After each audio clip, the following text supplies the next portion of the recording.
வணக்கம். வெண்டைக்காய் சாம்பார் எப்படி வைக்கிறேன்னு பார்க்கலாம். 6-7 சின்ன வெங்காயம், 2 பல் பூண்டு, ஒரு தக்காளி, கொஞ்சமாக புளி எடுத்து ஊற வச்சுக்கணும். பருப்பு 1/2 கப், 50 கிராமுக்கு கம்மியாக எடுத்துருக்கேன். கொஞ்சமாக கட்டி பெருங்காயம் நுணுக்கி வச்சுருக்கேன். வெங்காயம், தக்காளி, பருப்பு, பெருங்காயம் எல்லாம் சேர்த்து ஒன்றா குக்கரில் வேக வச்சு எடுத்துக்கணும். வெண்டைக்காயை இந்த மாதிரி சின்ன சின்னதாக கட் பண்ணிவிட்டு வதக்கி எடுத்துக்கணும். ரொம்ப சின்னமாகவும் கட் பண்ணக்கூடாது, இந்த அளவு நீளம் வச்சு கட் பண்ணணும். தாளிக்க கடுகு உளுந்து கொஞ்சம், சீரகம் கொஞ்சம், ஒரு 1/4 டீஸ்பூனுக்கு கம்மியாக வெந்தயம், 1/4 டீஸ்பூன் சோம்பு, காரத்துக்கு தேவையான அளவு மிளகாய்த்தூள் 1/4 கரண்டி எடுக்கிறேன், மல்லித்தூள் 3 கரண்டி அளவு.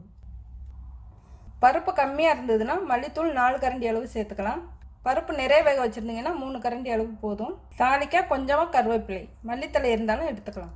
தாளிக்க 2 காஞ்ச மிளகாய். பருப்பு வேக வச்சு எடுத்துட்டேன். இந்த மாதிரி எடுத்துக்கணும், ரொம்ப கரையாமல். வெண்டைக்காய் வதங்குற அளவுக்கு எண்ணெய் சேர்த்தா போதும். கடுகு உளுந்து சீரகம், காஞ்ச மிளகாய், கருவேப்பிலை,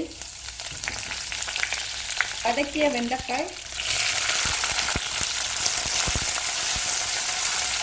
மிளகாய்த்தூள், மல்லித்தூள். வெண்டைக்காய் ஒரு வதக்கு வதக்கிட்டு சேர்த்துக்கணும். இப்போ வேக வச்ச பருப்பு சேர்த்துக்கலாம்.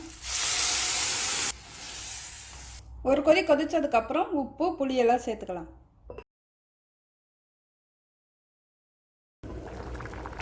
தேவையான அளவு உப்பு, இந்த அளவு கெட்டி எடுத்துருக்கேன். உப்பு சேர்த்து ஒரு கொதி கொதிச்சதுக்கப்புறம் புளி சேர்த்துடலாம்.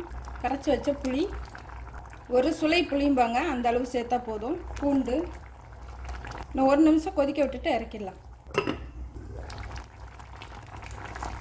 ரெடி ஆயிடுச்சு, இறக்கிடலாம். மல்லித்தலை இருந்தால் தூவி இறக்கிக்கலாம். இப்போ வெண்டைக்காய் சாம்பார் ரெடி ஆயிடுச்சு. மல்லித்தலை இருந்தால் தூவிக்கலாம். நன்றி.